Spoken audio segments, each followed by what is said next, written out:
Aunty: டேய், காலையிலே பண்ண மாதிரி இப்பயும் பண்ணிர போற. இது புது புடவை வேற.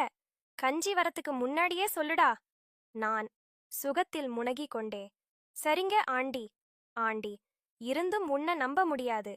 நான் என் புடவையை கழட்டுகிறேன் என்று அவள் தன் புடவையையும் ஜாக்கெட்டியை கழட்டினாள். அப்போதுதான் தெரிந்தது அவள் உள்ளே எந்த உள்ளாடையும் அணியவில்லை என்று.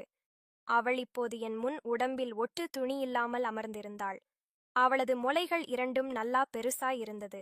அதன் நடுவில் சிறிய கருப்பு நிற காம்பு.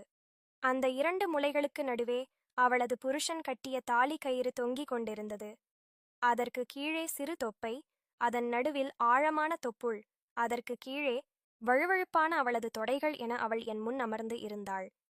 எனக்கு இப்போதே அவளை ஓக்கணும் என்று எண்ணினேன். ஆனால் சற்று தயக்கமாக இருந்தது. பின் அவள் சிறிது எண்ணெய் எடுத்து என் சுன்னி மற்றும் என் உடல் முழுவதும் நன்கு தேய்த்தாள். அவள் தேய்க்கும்போது சில நேரம் அவளது முலைகள் என் சுன்னியை உரசின. எனக்கு அப்போது என் சுன்னி வெடித்துவிடும் போல் இருந்தது. எனக்கு எண்ணெய் தேய்த்த பின் மீதம் இருந்த எண்ணெயை அவளது கை, கால் மற்றும் முலைகள் மீது தேய்த்தாள். பின் மீண்டும் என் சுன்னியை உருவினாள். இப்போது என் கட்டுப்பாட்டை மீறி கஞ்சி பீச்சி அடிக்க ஆரம்பித்தது. அது அவள் கை, கால், முலை மற்றும் உதடு என அனைத்து இடங்களிலும் விழுந்தது. அது என் மீதும் சிறிது விழுந்தது. ஆண்டி: சிரித்து கொண்டே: இதற்குத்தான் ட்ரெஸ்ஸை கழட்டினேன். தெரியும் நீ இப்படிதான் பண்ணுவ என்று. ஆண்டி: பாரு, ஒரு 10 நிமிடத்தில் விந்து வந்துவிட்டது. இருந்தாலும் பரவாயில்லை, ஒரு டாக்டர் கிட்ட கன்சல்ட் பண்ணிக்கோ. நான்: சரிங்க ஆண்டி. Thanks aunty.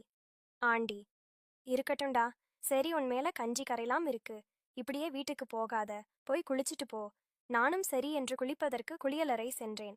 அங்கு நடந்தது எல்லாம் நினைத்து மீண்டும் ஒரு வாட்டி கையடித்தேன். குளித்துவிட்டு வெளியே வந்து பார்த்த பிறகு ஆண்டி இன்னும் அமனக்குடண்டியாக கிச்சனில் வேலை செய்து கொண்டிருந்தாள். நான் அடித்த கஞ்சி அவள் உடல் மீது காய்ந்திருந்தது. அது கூட அவளது வியர்வை சேர்ந்து பார்த்தவுடனே என் சுன்னி விரைத்தது.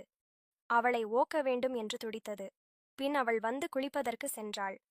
நான் உடம்பை துடைத்துவிட்டு ட்ரெஸ் ஏதும் போடாமல் அம்மணமாக திரிந்தேன். அவளும் குளித்து முடித்து வெளியே வந்தாள். நான் அம்மணமாக உட்கார்ந்து டிவி பார்த்து கொண்டு இருப்பதை பார்த்து கொண்டே ரூமுக்கு சென்றாள். அவள் ரூமை தாழ்பாள் போடவில்லை. நான் அந்த ரூமை உள்ளே எட்டி பார்த்தேன். அங்கு நான் கண்ட காட்சியே வேறு.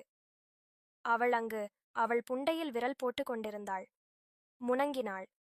நானும் அதை பார்த்து என் சுன்னியை மீண்டும் உருவினேன். ஆனால் நான் தெரியாத்தனமாக கதவை தட்டி விட்டேன். பின் நானும் அவளும் சுதாரித்து கொண்டோம். பின் அவள் வேகமாக கிச்சனுக்கு எனக்கு காபி போட அம்மணமாக சென்றாள். பின் நான் சோபாவில் அமர்ந்து என் வேலையை முடித்தேன்.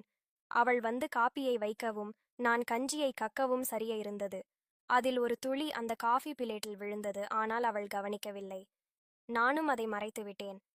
பின் அவளும் என் முன்னே காஃபி டம்பளரோட வந்து அமர்ந்தாள். நாங்கள் அம்மணமாக பேசிக்கொண்டு காஃபி குடித்து கொண்டிருந்தோம். அப்போதுதான் நான் கவனித்தேன், அவள் புண்டையை மறைத்து கொண்டிருந்தாள். உற்று பார்த்த பிறகுதான் தெரிந்தது, அவளது மதன நீர் அவளது புண்டையிலிருந்து வடிந்தது. அவளது பேச்சிலும் சற்று தடுமாற்றம் இருந்தது. அவள் நன்கு மூடேறியிருந்தாள். நானும் அவளை போடுவதற்கு சரியான நேரம் என்று அவள் பக்கத்தில் போய் அமர்ந்தேன். ஆனால் அப்போது பார்த்து என் வீட்டிற்கு யாரோ வந்திருப்பது போல் இருந்தது. அதனால் நான் போக வேண்டியதாய் ஆயிற்று. கைக்கு எட்டியது வாய்க்கு எட்டவில்லை போன்றிருந்தது. பின் நான் என் ட்ரெஸ்ஸை போட்டு கொண்டு வந்து விட்டேன். அவள் அவளது நைட்டியை மாட்டிக்கொண்டாள்.